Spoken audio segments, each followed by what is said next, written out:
start when you're ready. All right, welcome everybody. Thank you for taking time out of your day to join me. Somebody on.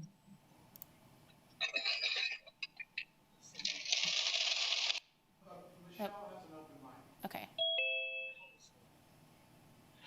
Okay, so it's 5:34. Call the meeting to order. And okay, what are we doing first, Jasmine? Virtual meeting procedures. Yes. So thank you, Chair. My name is Jasmine Moore, and I'm the Sustainability Director for the City of Lawrence. I'll be facilitating the Zoom video portion of the meeting today. So this meeting is being recorded and broadcast on the city's YouTube channel and public access channel 25. During the meeting, please mute yourself by clicking on the microphone icon found in the lower left-hand side of the Zoom menu next to the video icon. When you are muted, a red line will appear over the icon. Muting your mic during the meeting will make it easier for everyone to hear, and you'll just have to remember to unmute if you are ready to speak. And in some cases, I may mute or unmute people as needed. Each time you speak, if you would remember to state your name for the benefit of those listening remotely. And in the menu, you can also turn your camera off or on by clicking the video icon. For the purposes of this public meeting, please keep your video on during the meeting if you are a Sustainability Advisory Board member. And if you are a member of the public who would like to speak on an item, if you would just turn your video on when there's a call for public comment. If you are participating by phone, you can press *6 to unmute yourself. You can also, once you do that, you can also just use your regular mute function on your phone. And you have the option of toggling between speaker view and gallery view in Zoom. Speaker view allows the active speaker to be highlighted, and gallery view tiles everyone in the meeting so you can see everyone. All motions will need to be stated clearly. Today there are 2 items that have clear motions already, or clear action items. So just remember to state the motion clearly. And after a motion is made and seconded, the chair will call on board members individually to provide their vote. I did not get any public comment ahead of the meeting, but it looks like several people are in attendance today that may be interested in providing public comment. So when we get to that, Chair, if you would just check with me to see if anyone's ready to speak, I can help facilitate that. So I want to, again, remind everyone to mute yourself if you are not speaking, and I will turn it back over to the Chair. This is Makakwa. Thank you, Jasmine. So did everybody get a chance to look through the minutes from the last meeting? Any changes or edits that need to be made?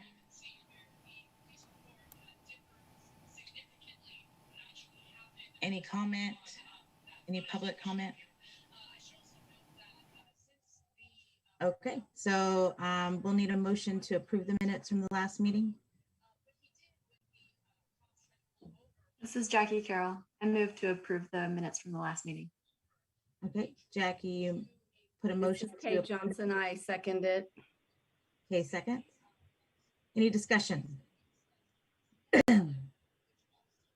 Do we have a quorum, by the way? I assume we do, but. Yes, we do. There's 6 of us on here. Any public comment on the minutes from the last meeting? All right, so let's take a vote. Jackie? This is Jackie. Aye. Sarah? Aye. Ben? Aye. Kay? Aye. Allison? Aye. And then I vote aye. So the minutes from the March 10th meeting have been approved and passed. So the next thing on the agenda is, so we've been asked to sign a letter of support for the Low or No Emission Vehicle Program.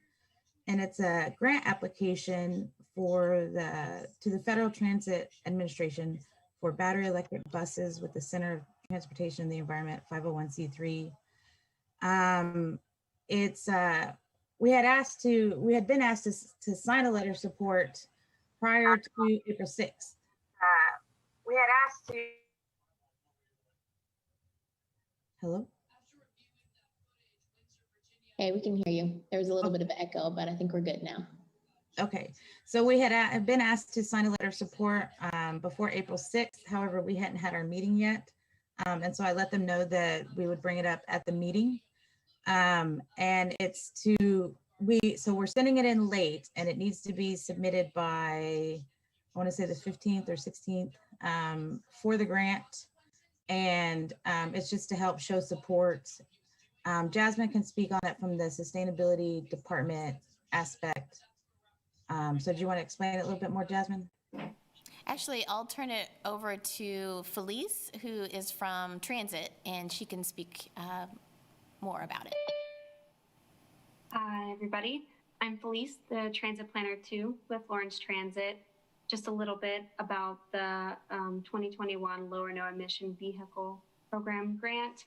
Last year, we won 5 battery electric buses and charging equipment with the same grant. So we're applying again this year in an effort to continue progress toward the City of Lawrence sustainability goals and to improve the quality of fixed route transit. We are submitting a grant this year for 2 battery electric buses and 1 charging station with a phased option of 1 battery electric bus, which would be implemented with our charging stations that we won from last year.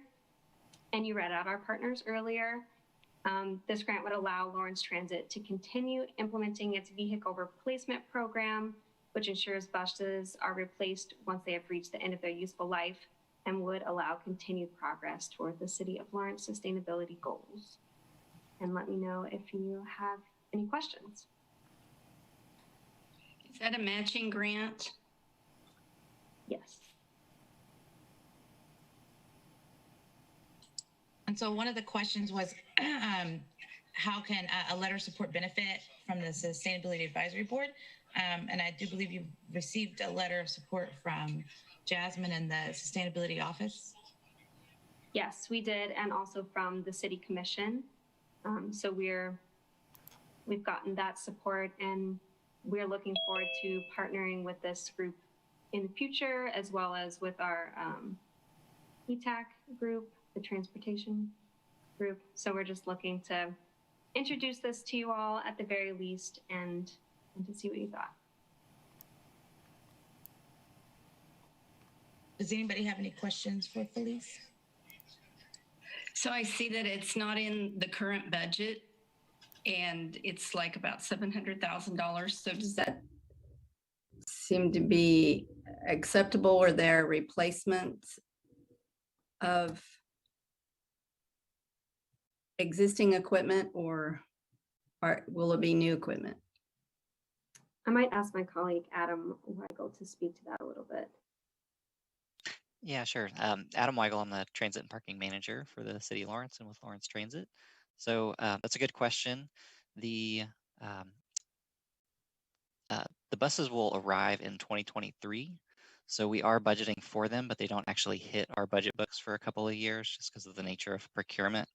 They are, they set up these grants for us to get incremental costs covered through the federal program. So they essentially say, we want you to spend close to what you would have done on a diesel bus, but we want to give you extra money to facilitate that transfer towards electric. So $700,000 is pretty good for 2 buses. If you think about, that's pretty comparable to diesel, but we'd be getting a much cleaner vehicle. We expect to have a lot less maintenance and of course, fuel costs reduced.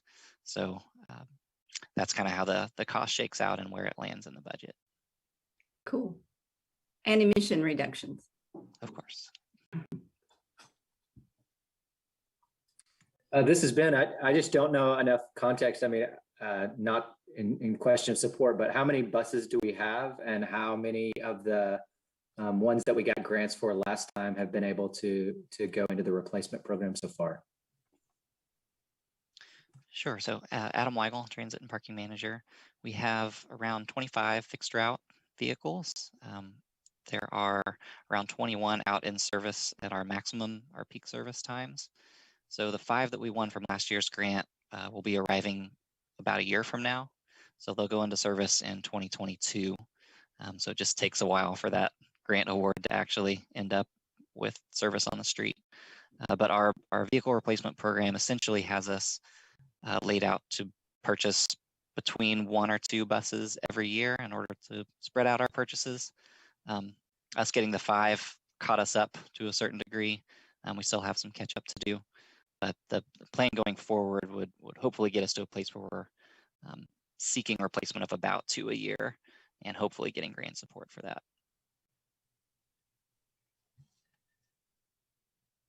Thank you, Adam. This is Makako.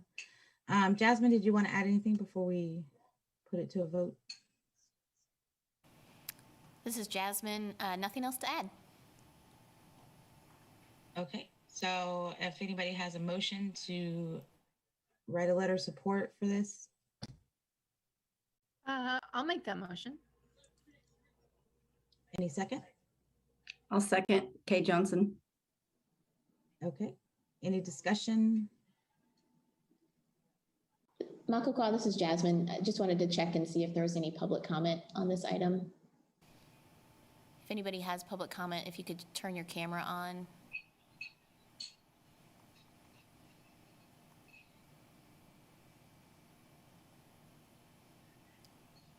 Okay, I don't see anybody. Okay, so we'll put it to a vote. Motion to authorize the chair to sign a letter of support for the 2021 Lower No Emission Vehicle Program grant application. Jackie. This is Jackie. Aye. Sarah. Aye. Ben. Aye. Kay. Aye. And Deb.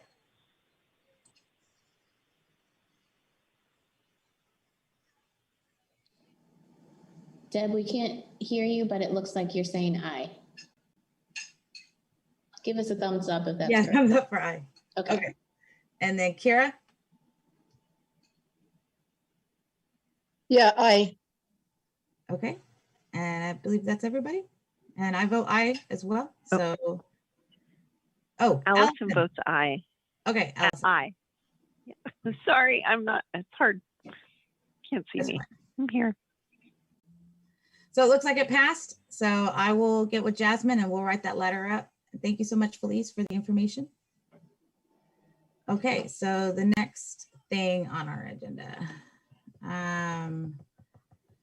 So it looks like we're going to review our sustainability advisory priority areas. In our past 2 meetings, we came up and tried to combine a lot of our what we want to do into. How many priority areas do we have? Was it 5 or 6? This is Jasmine. There are 9 priorities. In terms of priority areas, there are 1, 2, 3, 4. So several of them fall within the topic of energy. Okay, so I guess is everybody okay with these priority areas and combining them? This is what we want to focus on for the rest of the year. Any feedback on that? Didn't we say that we would do the top 4? I'm trying to remember exactly what. Yeah, so we have 4 general areas and then we combined a lot of the rest of the 9 that we wrote out into those 4. It looks like to me that we could combine some more because a lot of it has to do with buildings and energy. Did we want to do that, guys? Anybody have any thoughts on that? Combining it down further?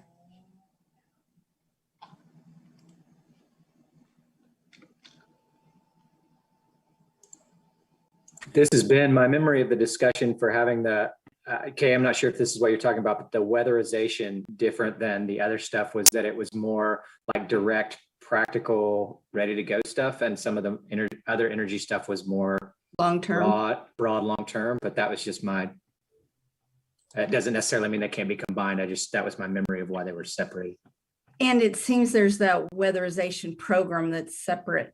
So I don't have any problem keeping that separate. It looks like the other two could be combined.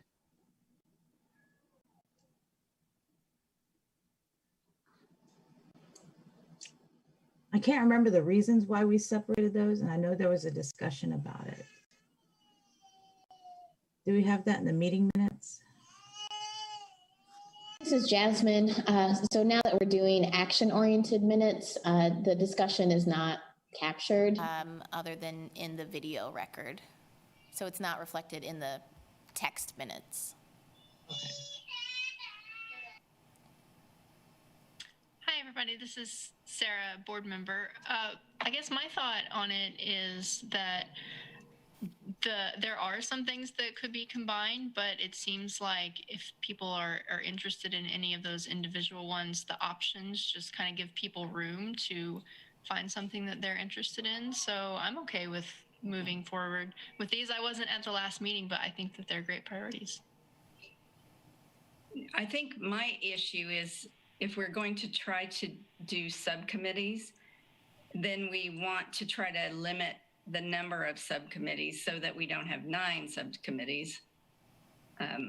It just seems it would be easier to deal with some of those, since we're making recommendations anyway as a subcommittee to the main committee that is going then to the commissioners. I would think this is Makakwa, Chair. I would think by, keeping it at 4 priority areas, that would kind of split up some of the work, and combining them more would put more work on, say, 1 subcommittee as opposed to 2. That's just my thoughts. This is Jackie Carrol. I think I would probably take an in-between approach. I remember the weatherization program specifically was broken out because it is so short term. And hopefully that will be something that we can accomplish quickly. Under the energy section, I remember honestly just running out of time last time.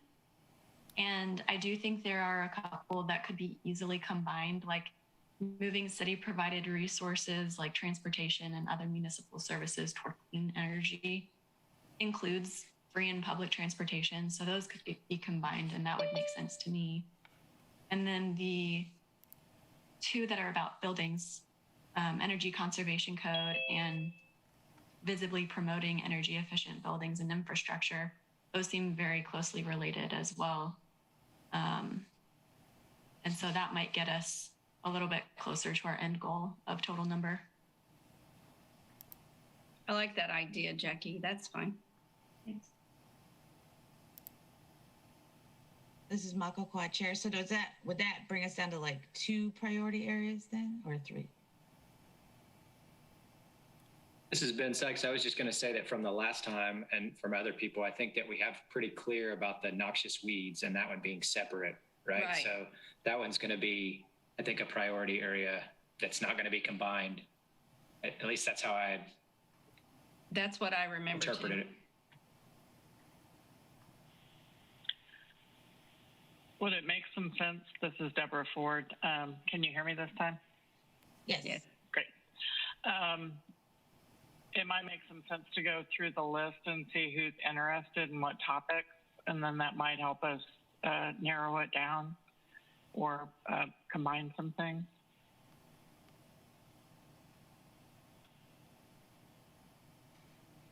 Is that something we want to do as a board I feel like that might be a topic with a subcommittee discussion. This is Deb Ford. Isn't the goal to divide into subcommittees at this meeting? Well, we still have to talk So about. we need to pick our topics. Okay. We're still going to talk about the organization of the subcommittees. That's something that's been up for topic for the past 2 or 3 meetings about what the role of our subcommittees are going to be, what kind of structure they're going to be, and how they're going to function. And I think there's still the question of whether we want subcommittees. So that's something that we were going to discuss at this meeting.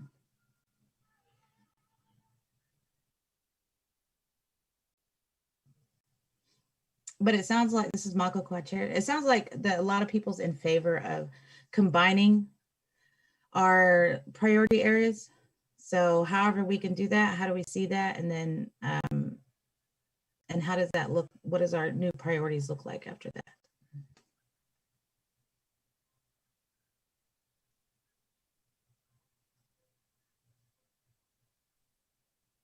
What do you think, Jasmine? This is Jen, Sustainability Director. I'm happy to help document the conversation. I think what I heard was that the weatherization program, the climate action plan, and the noxious weeds stand alone on their own. And there's an opportunity to combine some of the energy topic, or to collapse some of the energy topics together. So I didn't quite catch what the proposal was for what to combine, but I'm happy to document it if you want to go over that again, if there was consensus around something. This has been Sykes. So Jackie, were you saying, it sounds like there's a transportation one and then a buildings one, and then there's a couple others that maybe are about codes or something like that? Was that? This is Jackie Carrol. Right. There was one where, well, there were two where transportation were included. And then there were two about like energy efficient and green buildings. So those were the four topics now that would collapse into two.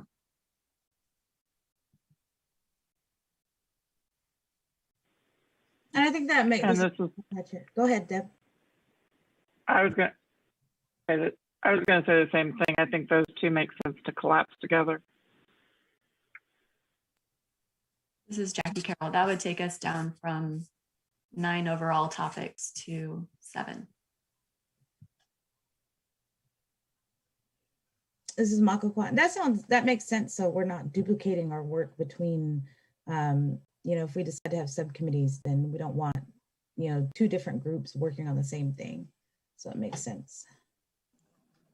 This is Jasmine, Sustainability Director. So I just want to make sure that I am documenting this Correctly. So under the energy topic, now you will have the proposal is to have an energy as it relates to transportation and an energy as it relates to buildings / codes.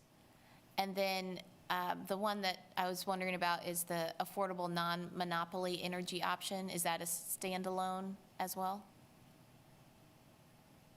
Or does that fit in with one of the ones you talked about? This is Jackie. I don't think anybody's brought up the non-monopoly energy options yet. The two involving transportation, I don't think it would solely be about transportation. The first one says moving city provided resources, including transportation and other services, toward clean energy. So the free and clean public transportation topic seemed like it could easily move under the city provided resources section. And then let's see, the one about buildings. The energy conservation code topic included green buildings and smart regulations and vehicles charging stations, et cetera. And then there's the topic about visibly promoting energy efficient buildings and infrastructure that the city already owns or operates. So that one seemed like it could go up under energy conservation code as a piece of it.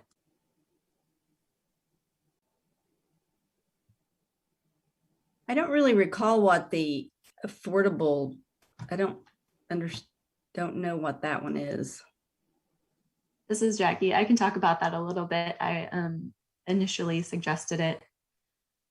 This was some frustration with public-owned utilities and seeing whether there were options around things like community-owned solar or municipal energy, things in that nature. I know that community-owned solar, as it is traditionally understood, is not legal in Kansas, but there may be other options. So that's where that originated from.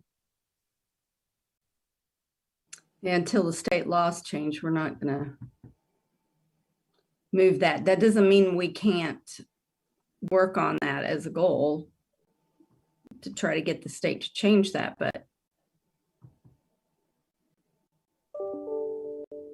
This has been, it seems like too, as I look at them and remember from last time that part of the division was between what the city can do and then promoting, like the energy efficiency one was about promoting that outside of what the municipality is doing, right? It's like trying to encourage individuals to be energy efficient, or it kind of was a broader one than just city resources and city codes and things like that. Like websites and things like that, where people could learn about how to be more energy efficient or how they could save money through those things. This is Makakwa. So do we see that fitting under the energy priority, or would that be separate? This is Deborah Ford. I think it's separate. That one's kind of an outgoing public education program in my mind. But it could be combined if we need to. maybe that could be tabled for another year. We've got a lot going on, and that one is not really in our control. This is Deborah Ford. It seems like when we had talked about that, that was in conjunction of perhaps asking for additional help for Jasmine for educational programs that can be outreach versus something that this committee would own.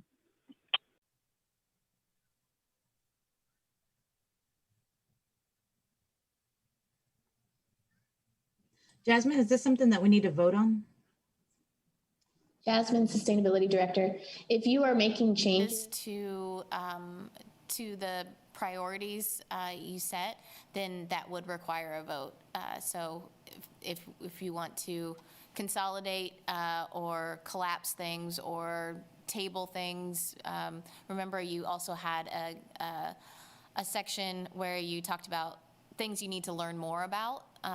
So that's also another option if you're not quite ready to invest time in exploring that priority area, but you do want to learn more about it, you could move it to that section as well.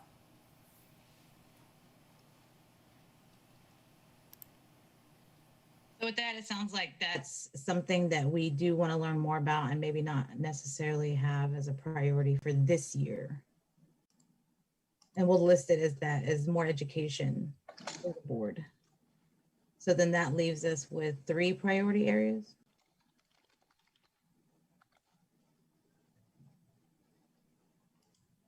Sorry, I'm just double clicking the link in.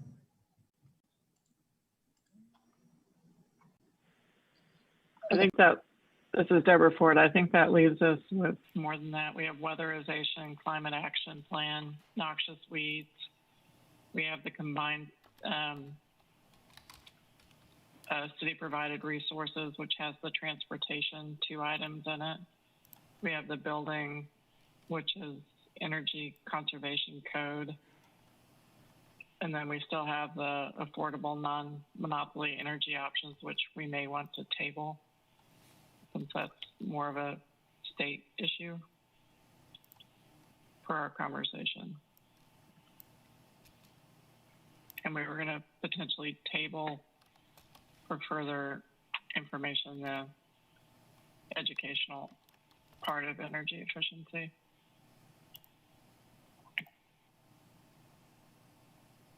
Okay, so we're gonna put 2 of those into learning more about. So that leaves us 1, 2. This is Jasmine. I'm going to share my screen to see if I was trying to keep up with the discussion and see if I got it right. That would help, thank you.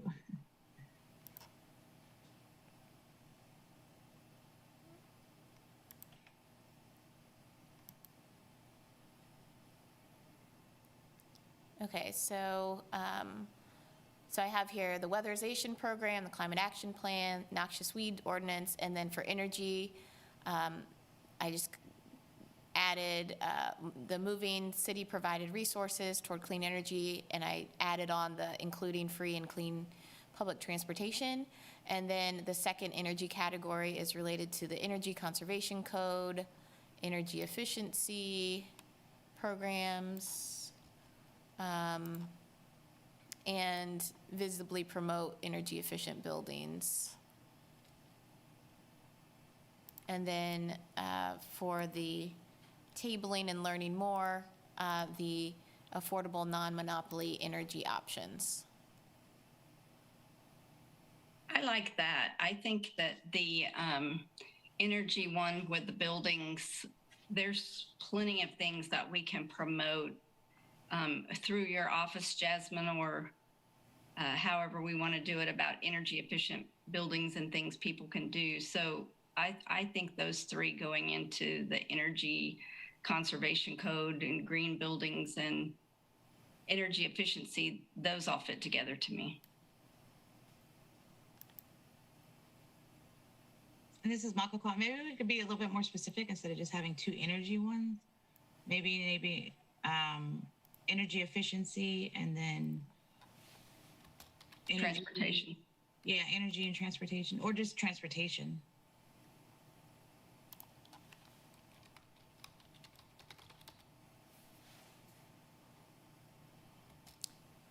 This is. And can we number these, Jasmine? Yeah, we can number these.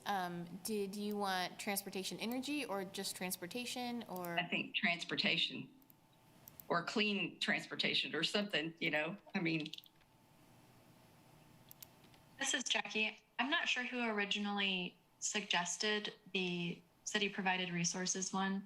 I'm a little hesitant to completely narrow it down to transportation at this point. I'm not sure what other municipal services we would be able to affect at this point.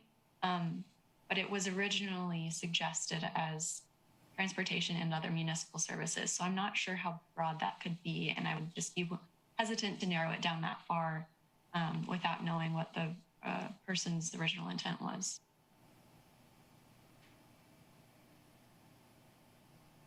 This is Michael Kwok. I guess who suggested that, and what kind of description do you want to see for that?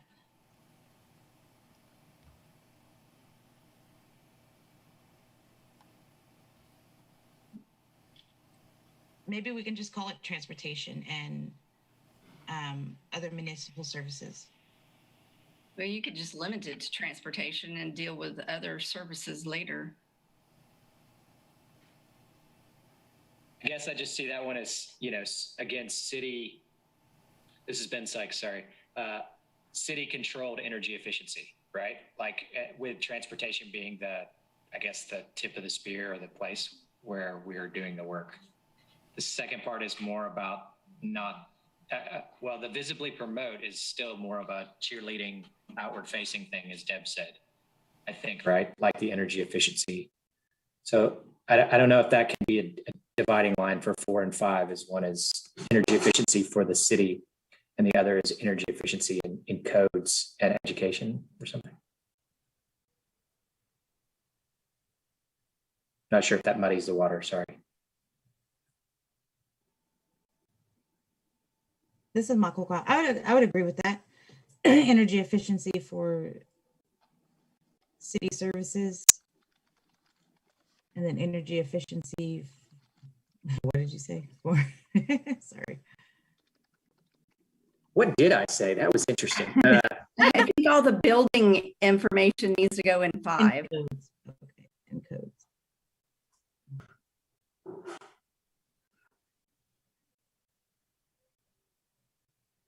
Yeah, I agree with you, Kate.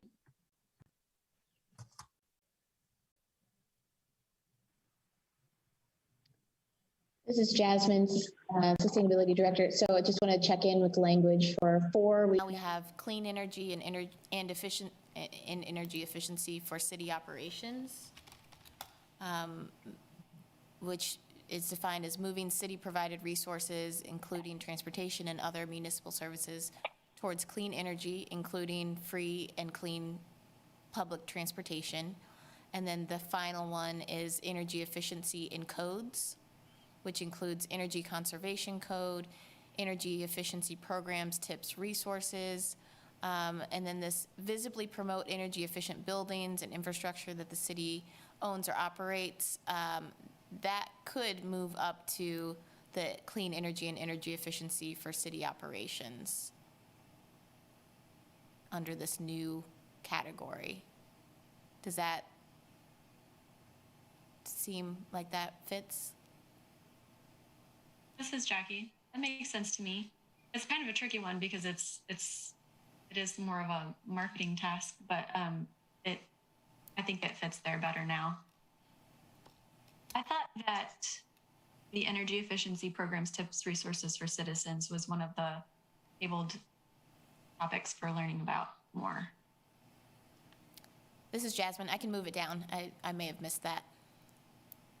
Well, those, I'm sorry, but there's lots of things that could be done. You don't have to study that. There are seriously hundreds of lists of things that people can do that it doesn't really take a lot that we could put on it, on a website. Especially Climate KC has a whole list of all kinds of different things that, you know, we've talked about community engagement, and that is really one of the easier ones as far as community engagement. But then there's this is number 4, then there's maintenance of that website. Well, I thought Jasmine was going to do that anyway. This is Jasmine, Sustainability Director.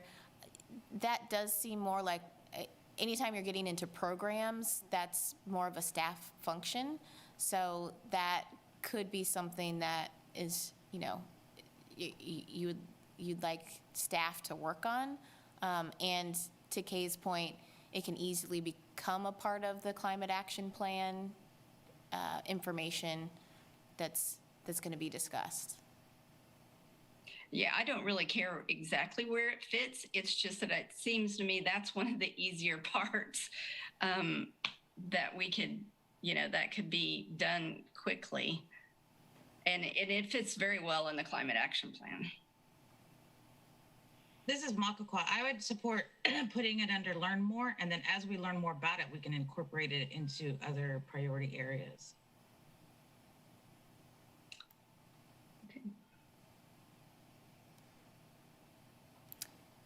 This has been Sykes. Jasmine, do you guys have any kind of program like that already for citizens or anything like on the website already for the sustainability? Jasmine, Sustainability Director. There's a few things on the website. They can always be updated. And as Kay mentioned earlier, we have some resources that are that have been developed on a regional scale that we can pull from. I think it's fair to say that historically the city hasn't been the main point of information for this type. Like, I don't know that people are coming to the city website to look for this information. That doesn't mean that we shouldn't be a source for this, but it hasn't been a robust library of resources to date.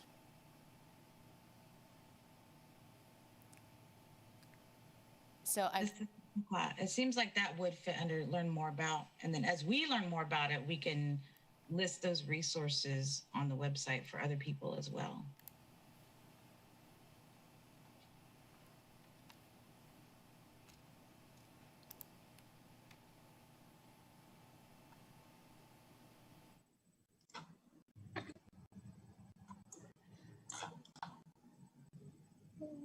Okay, so does that look good to everybody?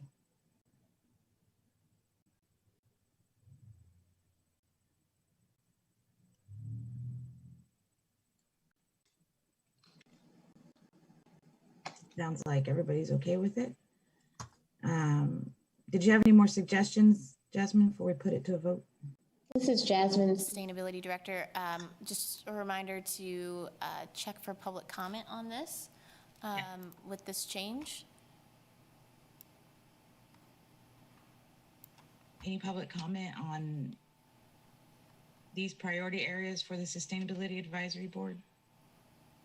And just a reminder, if you would like to make public comment, oh, I see Dawn has raised her hand. Go ahead and turn your camera on if it's available.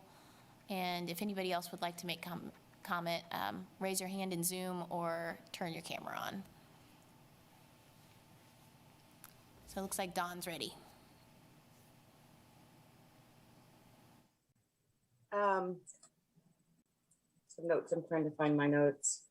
I'm just kind of disappointed to not see more of a kind of an overarching priority of protecting clean air, water, and soil and natural resources. So I know you guys have kind of moved past this part of the conversation. I don't mean to be a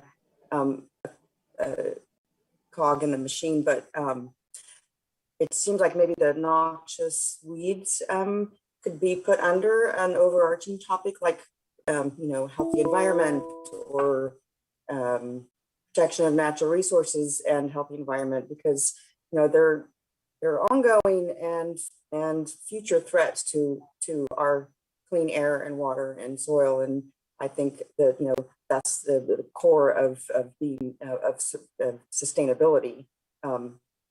So anyway, I just wanted to put that out there that I really feel like that should be a big priority for this board.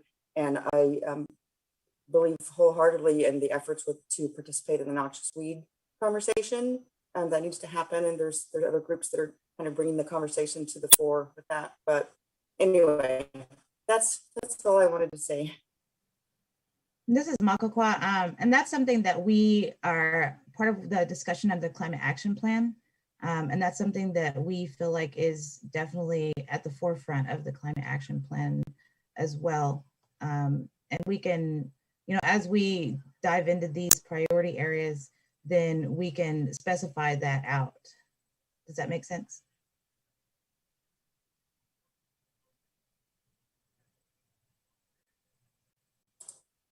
Thank you.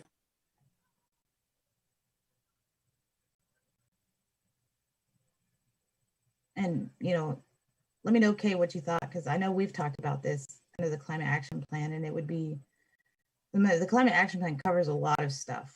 It does.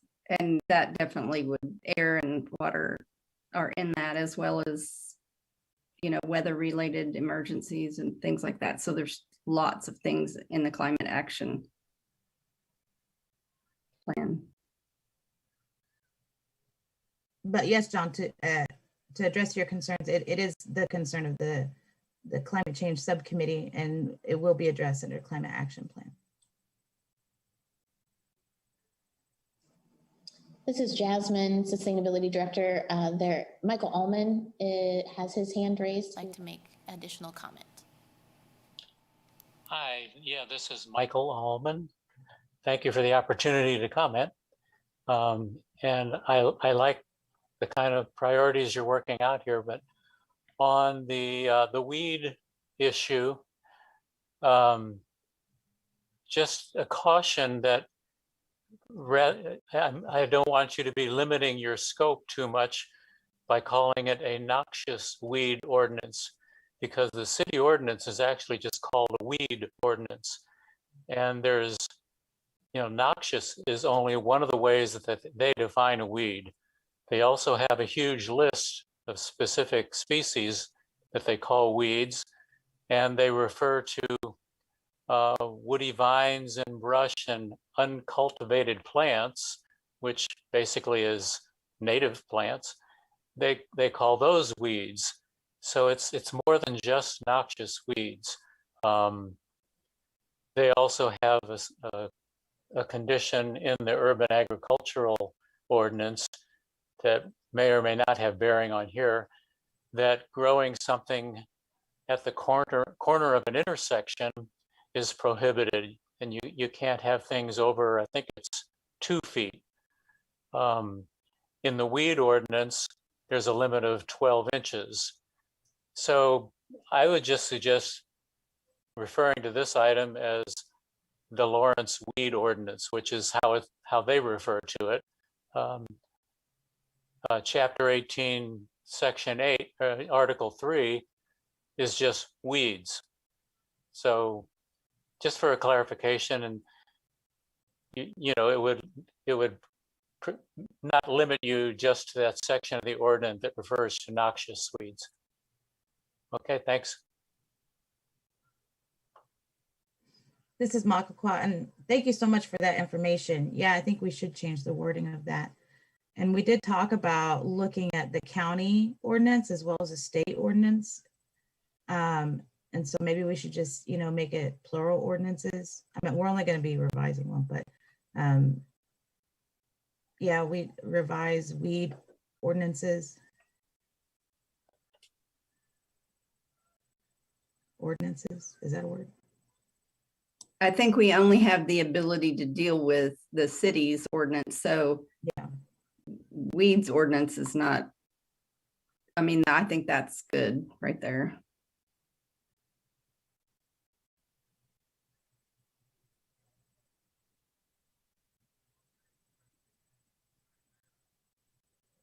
Jasmine, is there any more public comment? Jasmine, Sustainability Director, I do not see any others. Just another invitation. If you are a member of public and would like to make a comment, you can raise your hand in the Zoom feature or turn your camera on, and then we'll know that you're ready to participate. Or if you're on the phone, you can just unmute and let us know that you would like to make comment.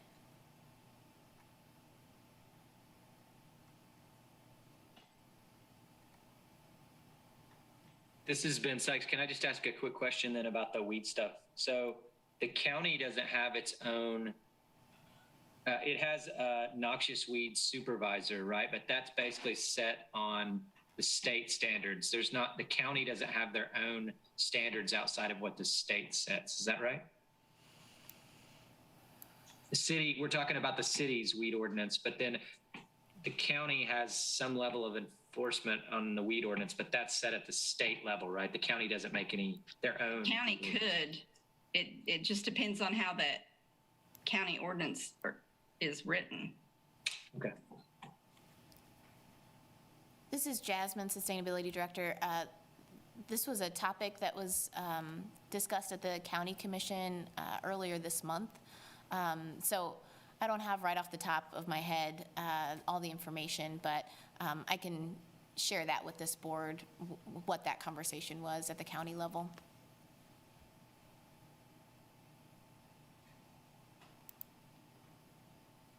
Okay, sounds like it's time for a vote. So we need a motion and state out the motion to approve these priority areas for 2021. This is Ben Sykes. I move that we have these revised Sustainability Advisory Board priorities for 2021. And a second. I'll be glad to second too. So we had Sarah and Kay second. 2 seconds. Any discussion?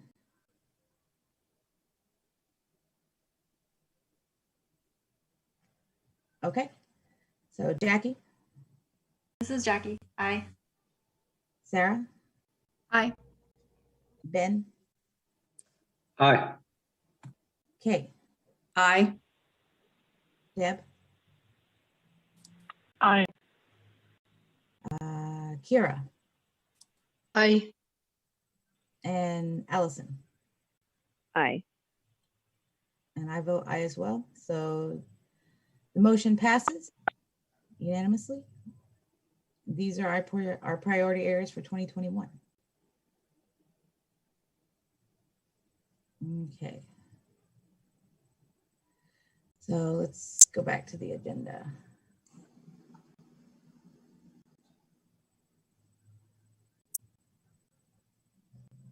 Does anybody have the agenda right in front of them? I'm trying to, here we go.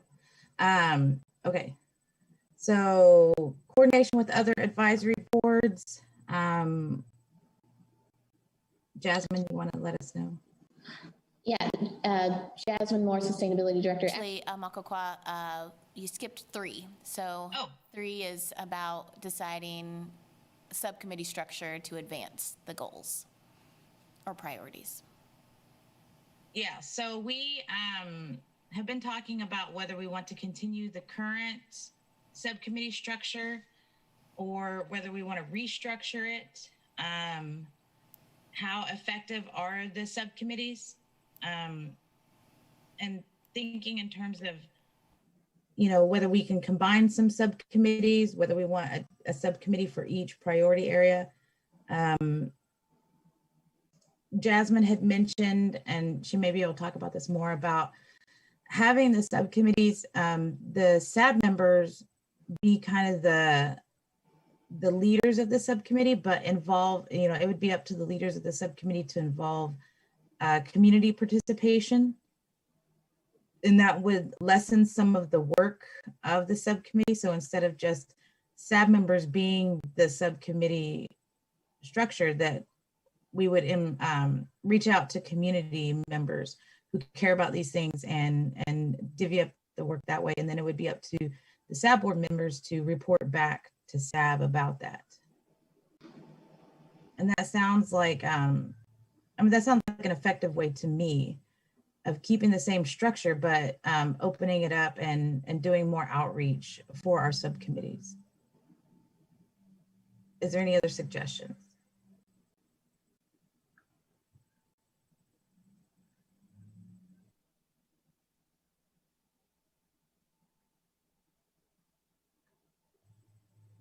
This is Sarah, board member. I've seen that structure work before in other boards and other places. And yeah, I think it's a great one.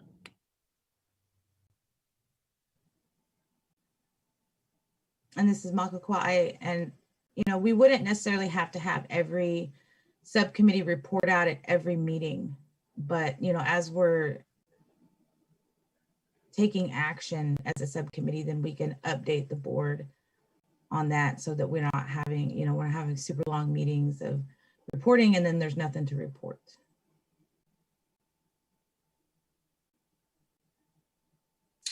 This is Ben Sykes. I was just wondering how the Open Meetings Act and things like that would work if we had community members. I think it's a great idea for community engagement to have people outside of the board contributing. I don't know how that would work. This is Jasmine, Sustainability Director. So open meetings is triggered when there is quorum of the Sustainability Advisory Board members, which is 6. So as long as the subcommittees have 5 or less board members as members of that subcommittee, then open meetings is not triggered. So I would highly encourage that the subcommittees have less than 5 members or 5 or less. And to Makokwa was speaking to earlier, having 5 board members on one subcommittee is actually quite a lot. When you think about, you have 5 priority areas now, and so thinking about how you divide that work so that you can remain productive, I would not recommend having 5 members on one subcommittee. But back to your original question, open meetings is not triggered unless there are six board members that are communicating in communication about topics related to the work of the board.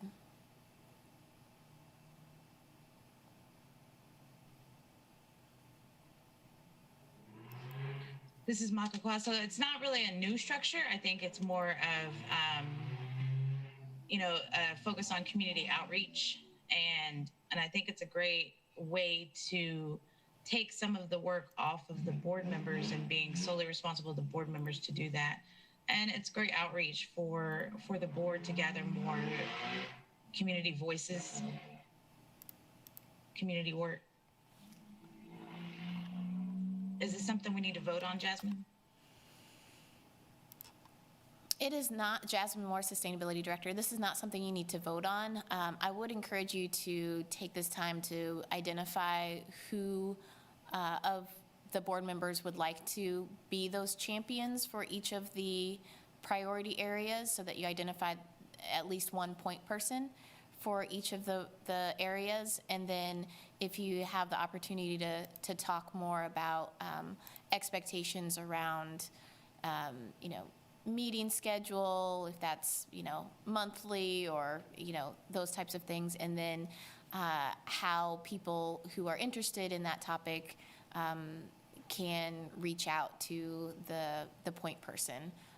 All of your contact information is listed on the website, and I'm happy to, as we document the priorities and who is kind of serves as the champion for each of these, I can add your contact information there as well so that people can reach out. So I can share my screen again so that we can look at the priorities all together, if that would be helpful.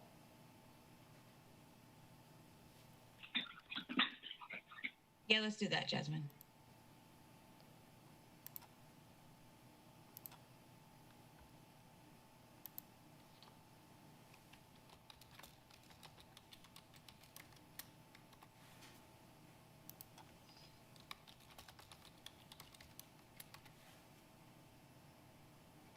I like that, SAB champion. We're all champions.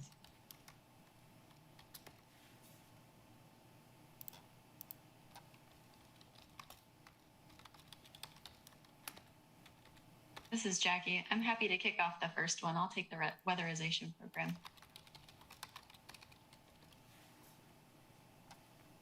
This is Makokwa, and I'm interested in the climate action plan.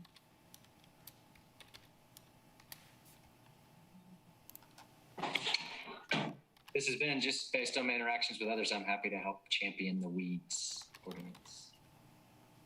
Always welcome others. This is Deb Ford. I'd be happy to champion the energy code.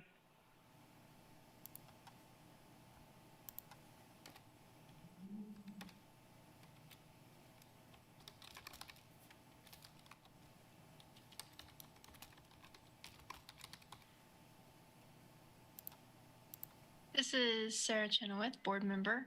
I would be happy to be a member of the weeds ordinance and the energy efficiency in codes.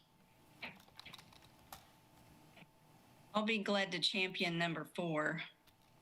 And also I would like to be a member of the climate action plan and the codes.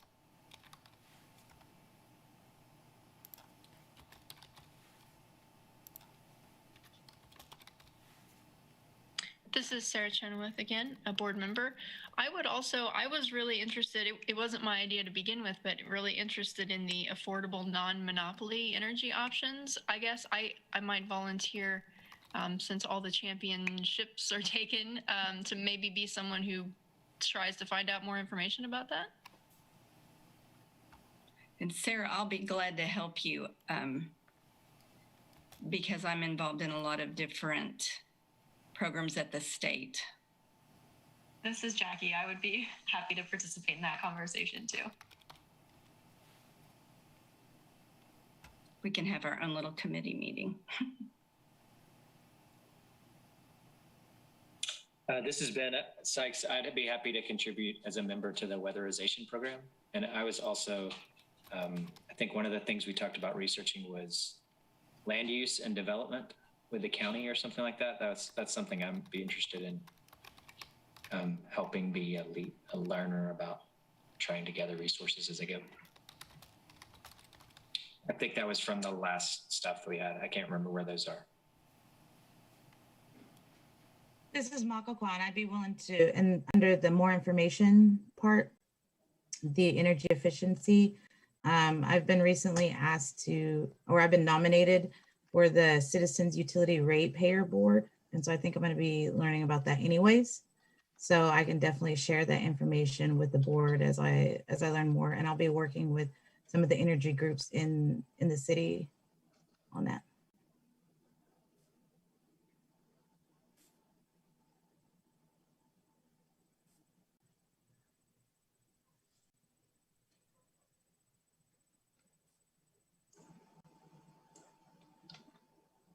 Is that everybody? Allison, Tira?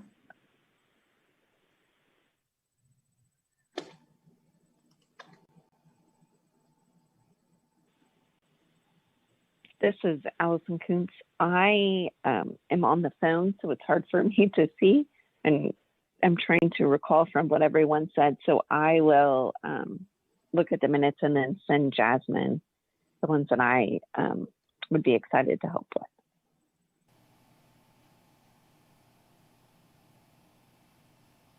That's good, Allison. And this is Deb Ford. I'd like to be a member of the Climate Action Plan. I think that'll help inform the code study as well.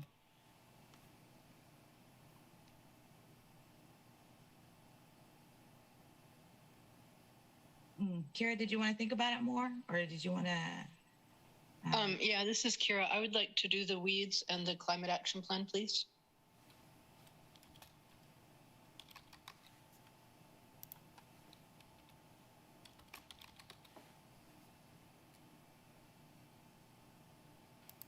This is Makakwa. That looks like everybody.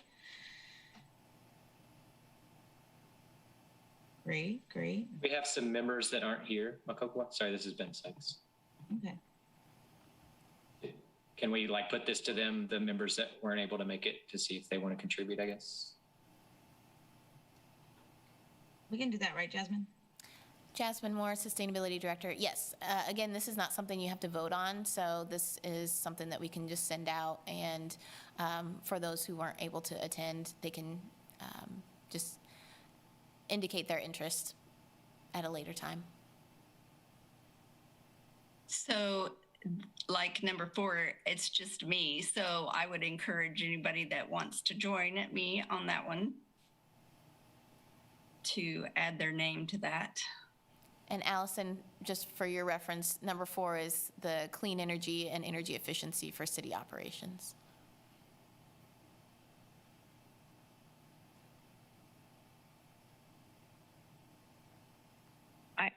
This is Allison, and I can help with that. Cool. I'll look at the others too, but yes, I don't want you to be alone. Thank you. Like being picked last at kickball or something. I'm not going to view it that way. So this is Makakwa. So I guess we can start looking at, everybody planning your first meeting. And we don't want to overwhelm each other with meetings, like monthly meetings, we all have lives and limited time. So yeah, we can look at what kind of meetings we're going to have, and then how our outreach strategies for incorporating community engagement and how we can build our membership with the public. This is Jasmine, Sustainability Director. If anyone needs help with setting up a virtual meeting, I'd be happy to set up the meetings. I won't be able to attend all of them. And if you'll just keep me in the loop of when they are, then I'll see what I can do to fit them into my schedule. But just wanted to offer that if anybody needs a Zoom space for meetings, I can help facilitate that.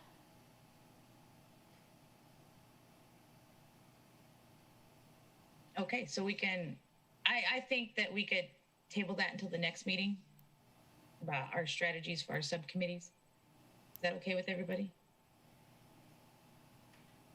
This is Jackie. It seems reasonable to leave that up to the subcommittees and report back if they have ideas at that point.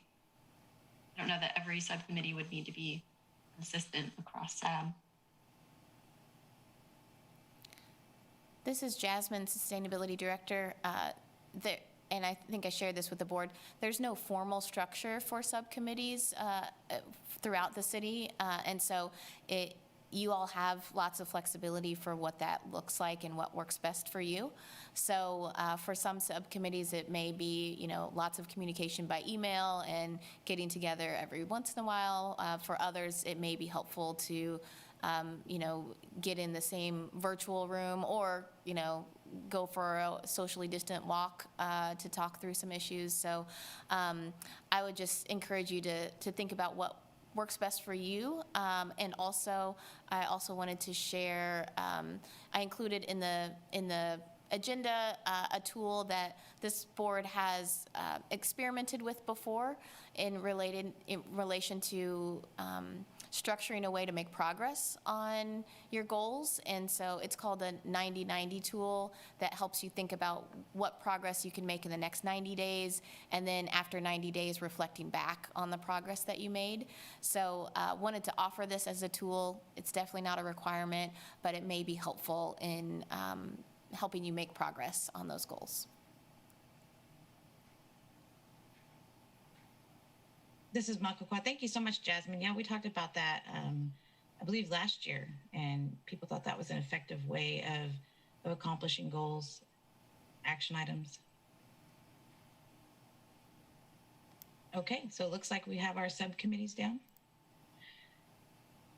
And so the next thing on the agenda is coordination with other advisory boards. We were going to talk about what does that look like, how we can coordinate, how we can benefit other advisory boards. And I think Jasmine had some suggestions. Jasmine Moore, Sustainability Director. I wanted to share that there have been a couple of requests for this board to coordinate with other boards, and I anticipate that there may be more requests coming, especially as it relates to the strategic plan and how environmental sustainability is a big piece of the strategic plan. All the advisory boards are asked to align their work with the strategic plan before it comes to the commission. So I just wanted to share that with you all, and with the knowledge that there may be more asks coming, thinking about what is reasonable and what capacity you all have, and looking at your priority areas and seeing which of those might align best with some of the other advisory boards. And for example, I know that the weeds ordinance was something that came up in the Parks Advisory Board as well, and so maybe that's a natural partnership. And so I just wanted to provide that context, and I don't want you all to be overwhelmed with requests, and then that's where you're spending time instead of the priorities that you all just identified. So I think there's lots of opportunities for coordination, especially given the 5 priorities that you all just identified. We have a lot of advisory boards, and so thinking about strategically what's the best use of your time. Jasmine, I have a question. Kay Johnson, board member. I know that the Public Incentive Board had specified a sustainability advisory board member. Did that get filled? And then are there others that are in their specific, I know the food committee is one. Are there others beyond those 2? So there was a multi-part question, sorry. Jasmine Moore, Sustainability Director. So currently the Public Incentives Review Committee or Commission, I can't remember which one it's called, has an appointment that is a recommendation from this board. That has been filled. And the Food Policy Council is the other board that has that formal relationship with the Sustainability Advisory Board. Those are the only 2 that have any sort of relationship in writing. In the past, the Planning Commission has requested some coordination or presentation by the Sustainability Advisory Board and or staff. And I think it's possible that some of the transportation boards in the past have had some sort of relationship with the Sustainability Advisory Board. I will say in the last 3 years, there hasn't been a whole lot outside of the PIRC and the Food Policy Council. So I have another request. So since the PRIC is not a Sustainability Advisory Board member, perhaps during the early part of this year, we could invite that person to join our board and talk a little bit about what they're doing on the committee and what our priorities are so that they can align with what we're doing.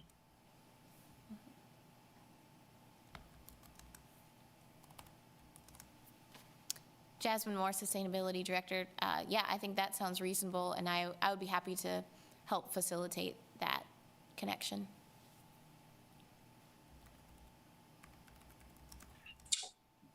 Jasmine, this is Ben Sykes, advisory board member.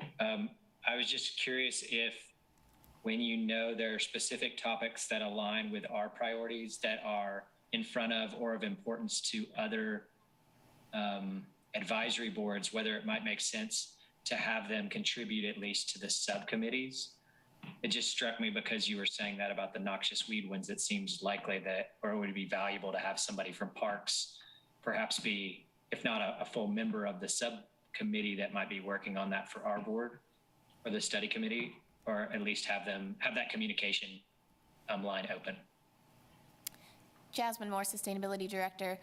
Absolutely. So that is something that you can definitely do. I will do my best to keep my ear open to when those things happen, but I won't get them all. So, so I think that, looking for opportunities for alignment makes a lot of sense, and inviting members from those other boards to be a part of the subcommittees, you are definitely open and welcome to do that. This is Makakwa, and I think this is something where our subcommittees can definitely be very active in reaching out and making those connections with other advisory boards. Okay, moving on. Staff report. Oh, one more thing. There was a question in the chat that came to me related to the subcommittee meetings. I know that you all just established who's on what, and so thinking about how members of the public who are interested in any of these topics can join your subcommittee.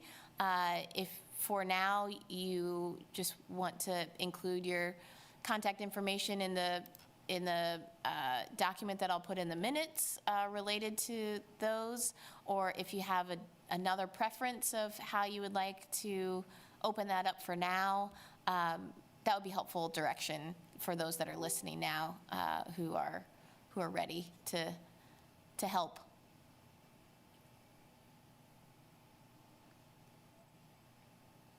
this is Makakwa, and I would be okay with having my contact information listed in the minutes. And I think, can we have that on the website as well?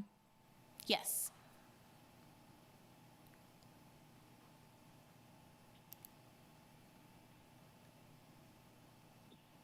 Jasmine, I'll send you the email address to use in lieu of the one for today. Okay.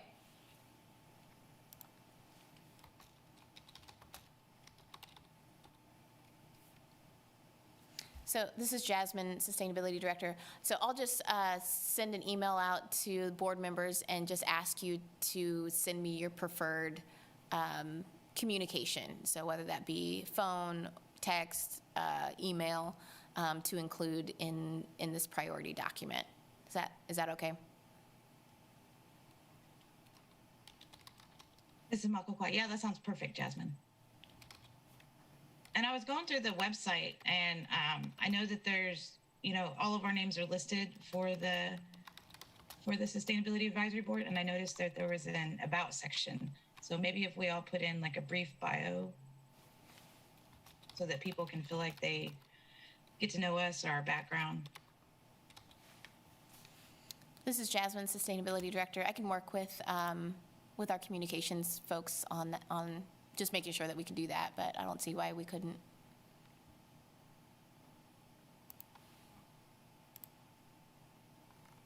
Okay, sounds great. Ready for staff report, Jasmine? Yes. So Sustainability Director, Jasmine Moore. So I just included a few key updates in the staff report, and I'll share my screen if that's helpful. So first, a legislative update at the state level. The Energy Choice Act is one that we have been monitoring at the city and the county level for several months now. It's the one that prohibits municipalities from imposing restrictions on natural gas. It passed, and it is will become law as soon as it is in the register. It was not signed by the governor, but it will become law even without the governor's signature. It was passed with a veto-proof majority in both the Senate and the House. So there were some amendments made to the bill throughout the process, but it doesn't change the intent of the bill. And it has a most direct impact on the 100% clean renewable energy goal that you all helped to usher to the City Commission related to energy sectors citywide. So in your recommendation for that 100% clean renewable energy ordinance that the City Commission adopted, natural gas was specifically excluded from being defined as clean or renewable. And so now this bill is telling us that the city itself cannot prohibit natural gas from being offered in a city. So we'll still be working to figure out exactly what the interpretation of this law is. It's very broad language, and so a lot of things could fall under this that I don't think are intended to, but it's difficult to say how it will be interpreted. So bottom line, it's a bit of a snag for that last goal related to all energy sectors citywide, but that doesn't mean that we're gonna stop trying to make progress on this. So wanted to update you on that state action. So are there any questions about that?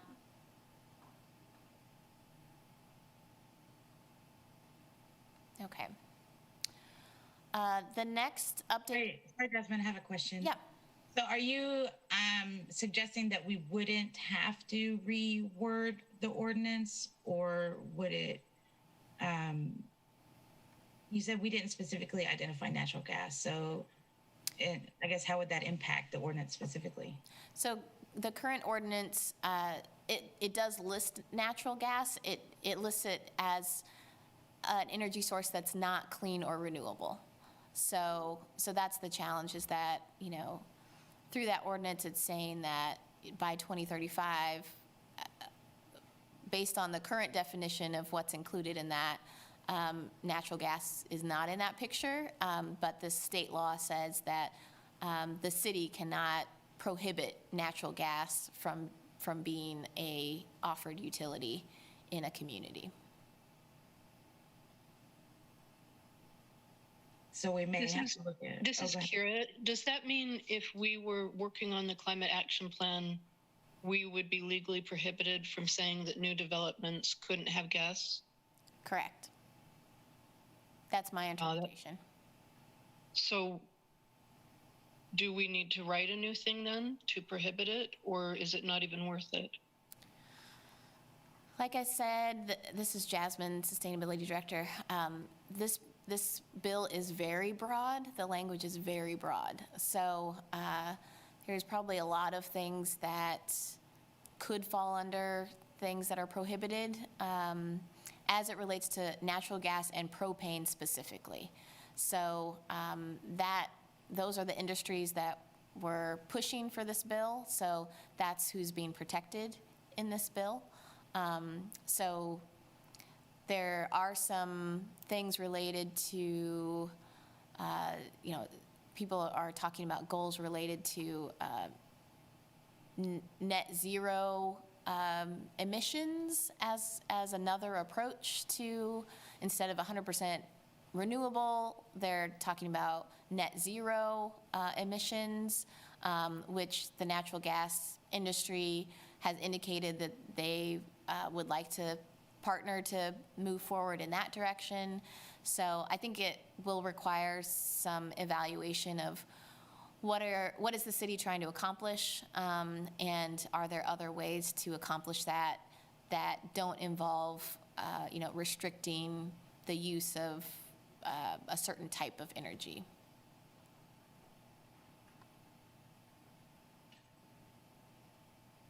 So this is Kira. If we're not able to restrict it, are we able to suggest policies that penalize it? The current language, let me just see if I can pull it up.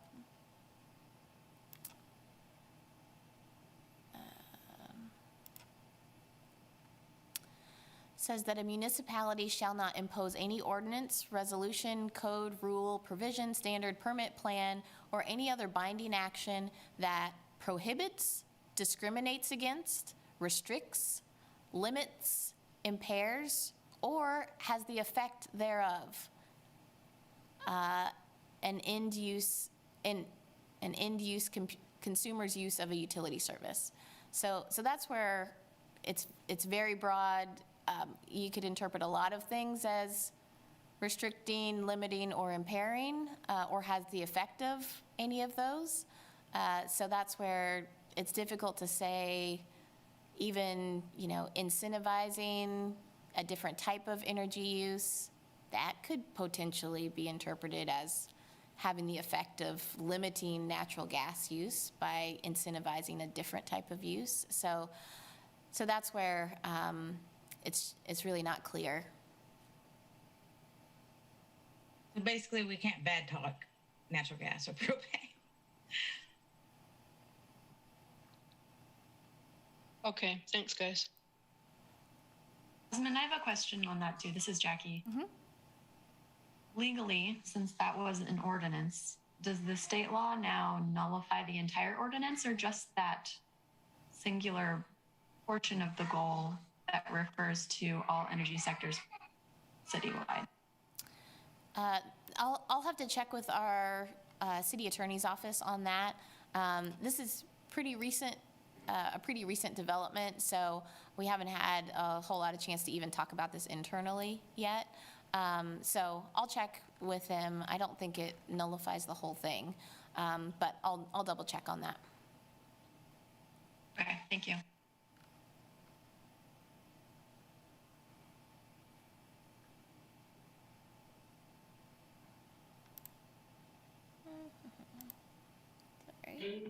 Jasmine, this is Ben Sykes, board member.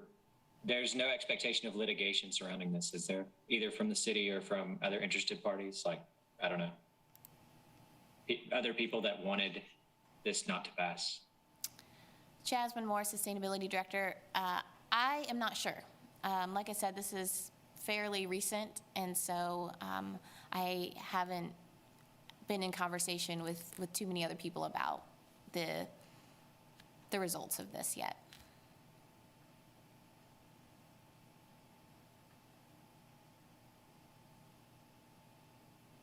Can I just say, this is Kira, can I just say something?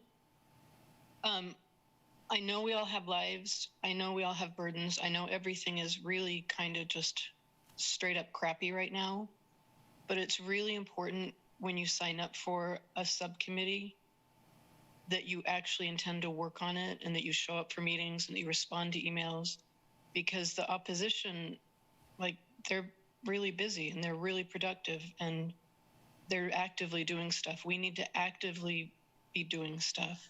And there are a lot of people who, especially younger people, who want to be on the board.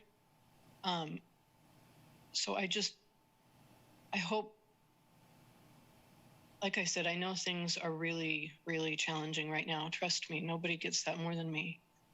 But we really, really need to make more of an effort to get together more, to make sure that we're communicating better, that we're not worrying about who's in charge. We're just working on the work, and that we've got some urgency. So that's my little, I'm done. Thanks.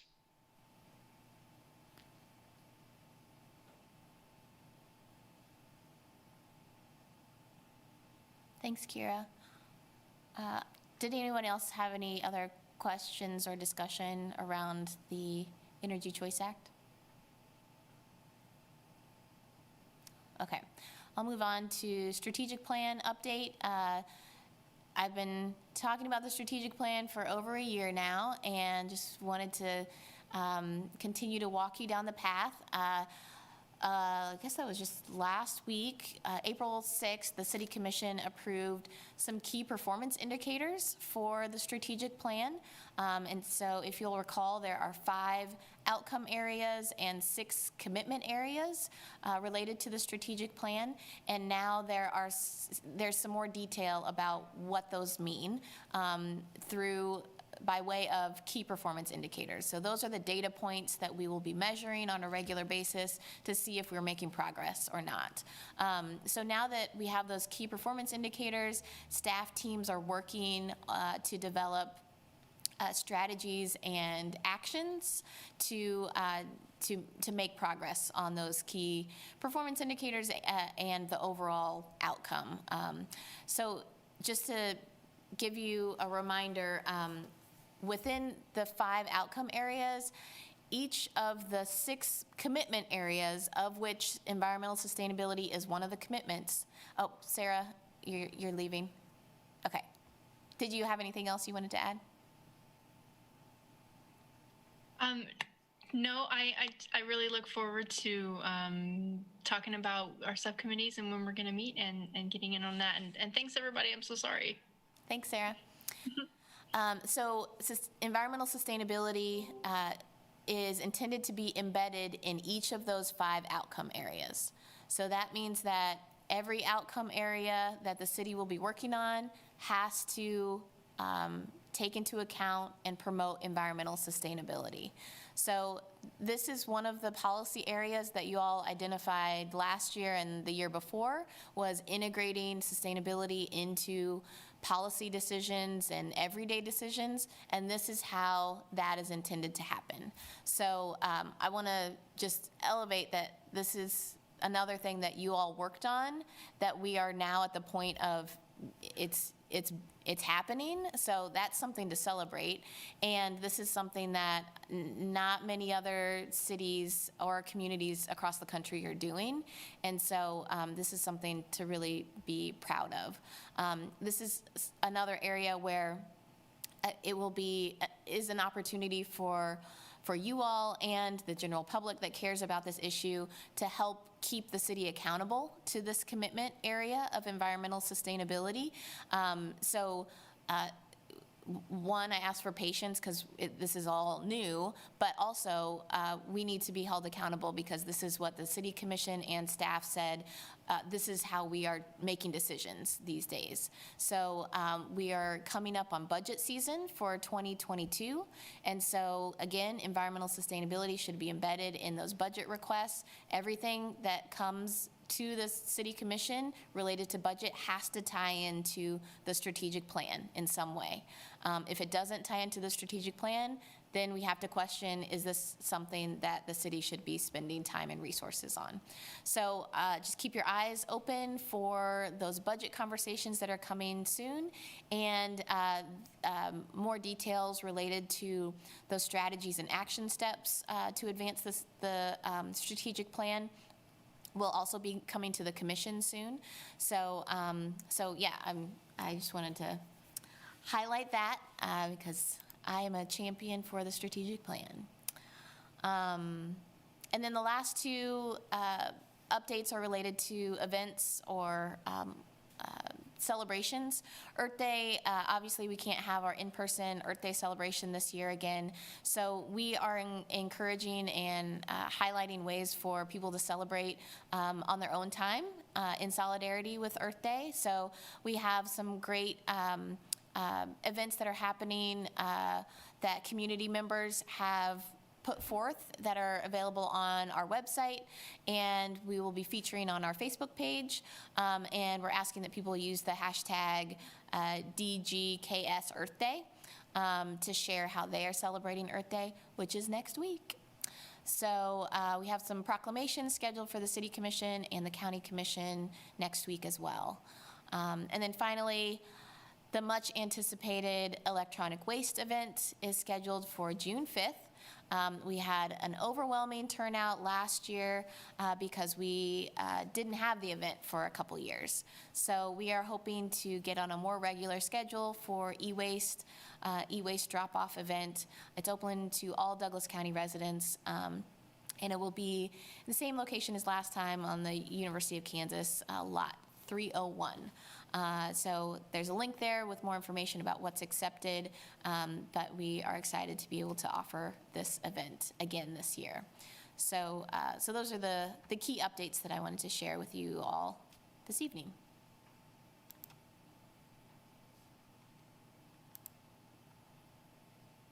Great, Jasmine, thank you. So the next thing on the future agenda items,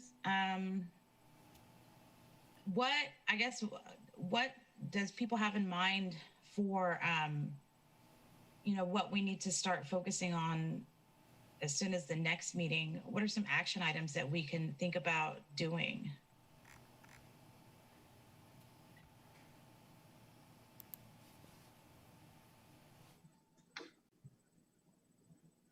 This is Kira. Can I ask which, is it the Parks and Rec or is it the Transportation Committee who's in charge of things like reinforced bike lanes?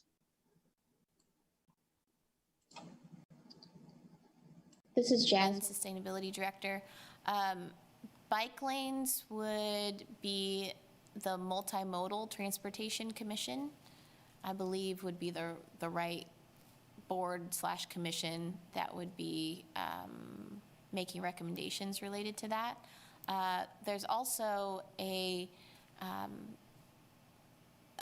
call for projects that's open through the capital improvements plan that allows for anybody in the community to submit ideas for projects that we should be investing in, and I believe there's still a dedicated fund that is set aside to advance pedestrian and bike facilities. So that's another thing.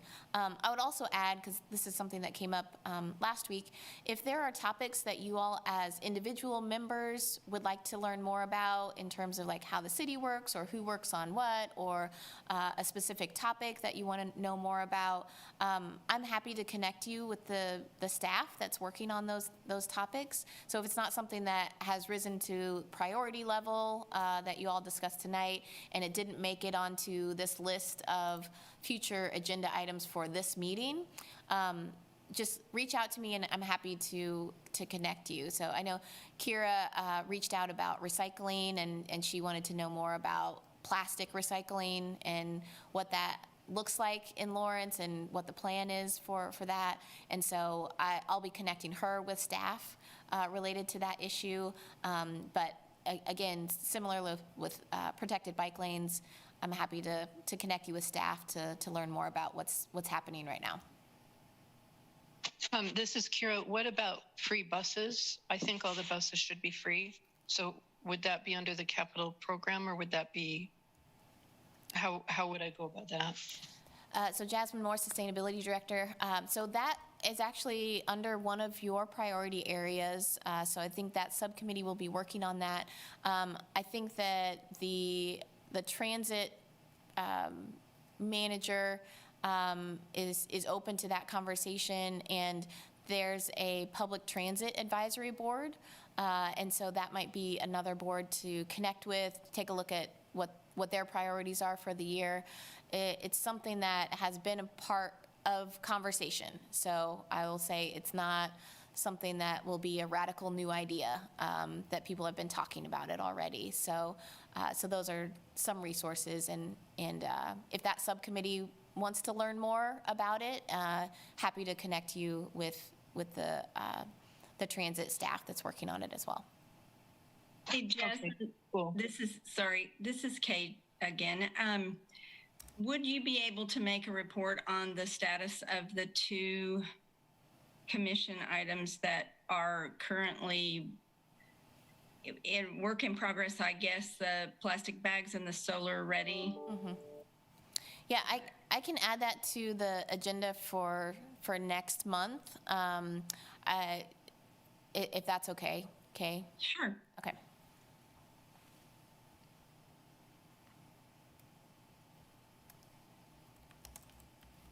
What else do we want to add to next month's meeting? Does anybody have any pressing issues that they see?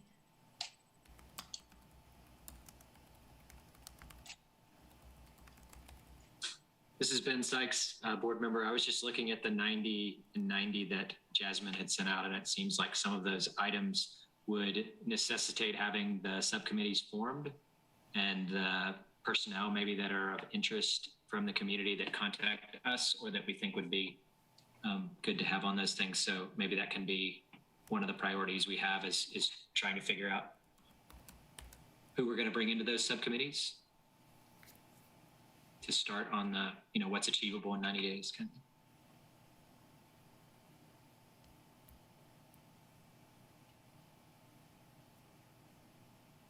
Jasmine, what's the status on the community outreach stuff that we've been waiting to happen? As it relates to the climate plan?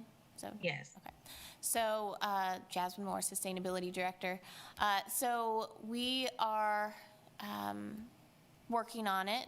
I am hoping to connect with the climate subcommittee because we have some updates that I think you'll be excited about as it relates to the Climate Action KC larger regional plan.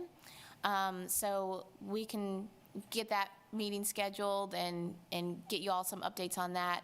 And then we are working on the more public interface for our climate efforts. It just hasn't gone as quickly as we hoped, related to some other priorities that have come on staff's plate. So yeah, I think next step is to meet with that climate subcommittee, give you an update on the Kansas City metro regional efforts, and then determine next steps from there. Thank you for that. Anybody else have any thoughts on future agenda items? Is there, like, how do I say this? I always feel like I'm out of the loop as far as stuff that's happening at the Capitol and statewide that you guys all kind of seem to be more on top of. Is there a way we can have a website or a Google Docs that's well organized where like all of the things you've been telling us about, Jasmine, are listed there so I can read them? Or things that Kay knows about, if she could list them there? Like, is there a reference site? Because I spend a lot of time just trying to self-educate myself. If there was like a central hub of things that you guys knew about, that would really help me.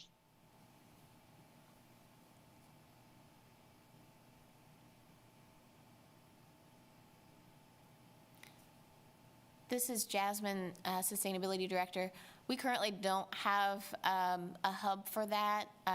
There are several environmental organizations in the state that that have their finger on the pulse of what's going on a little closer than what I do. So I would recommend connecting with some of those organizations. Other members may have some other ideas.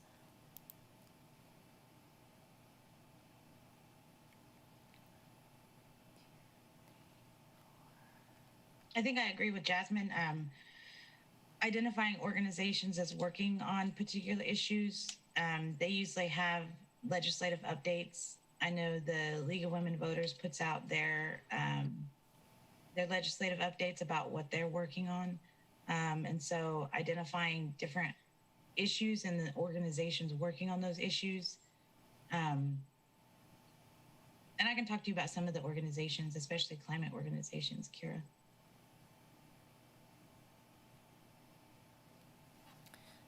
Okay, cool, thanks. This is Jasmine Moore, Sustainability Director. One other thing that we can put on the future agenda items list is the Municipal Services and Operations Department would like to come and present to you all, just to, it's been a while since that group has seen you all, and they can give some updates on some of the environmental sustainability things that they're doing. So we talked about possibly coming to this meeting in early summer to present.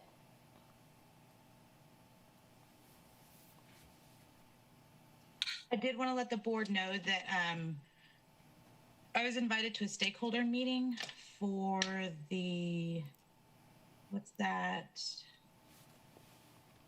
What is it? The multimodal advisory board.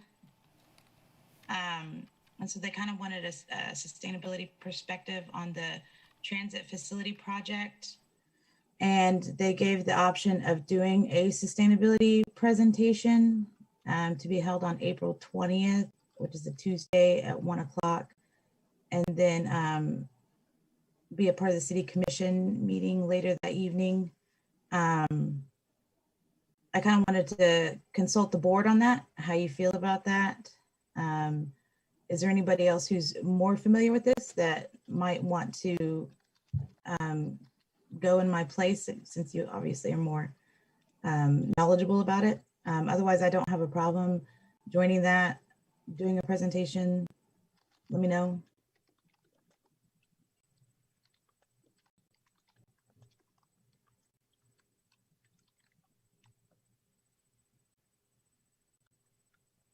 I think you're a great representative, Makoko. But I don't know any more about it, or else I would volunteer. Yeah, I think you'd be great. It's about time people started realizing like what a treasure they have in you. I'm glad people are reaching out to such a great resource. Well, thank you. Is there anybody opposed to me doing a presentation at this? And if anybody has any information, please email it to me, send it to me. I'm on Facebook, so let me know. All right, member updates. We have about 5 minutes left. Any member updates? Coco, why don't you have an update? I do. So I filed to run for city commission. So I'm officially a candidate for city commission. Shameless plug, sorry guys. But if anybody wants to be involved in the campaign, let me know.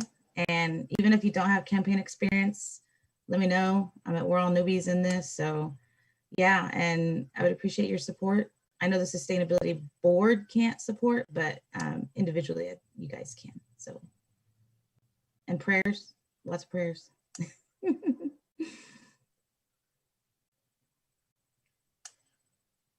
Good on you.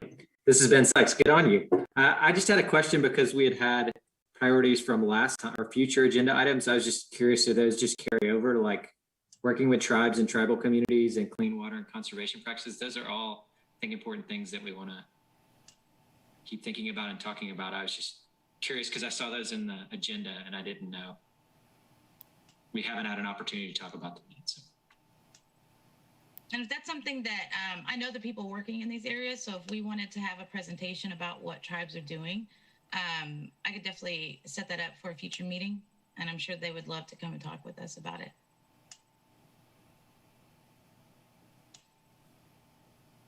All right, is that everything as we wrap up? Do we need more? Do we have any more public comment, Jasmine? Jasmine Moore, Sustainability Director. There is no one here for public comment. And I will just offer, if anyone on the call would like to give public comment, to just turn your camera on, or if you're on the phone, let us know.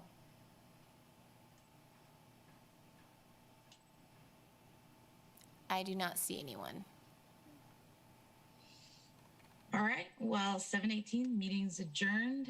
Thank you, everybody, for your time. And I feel like we're making some progress.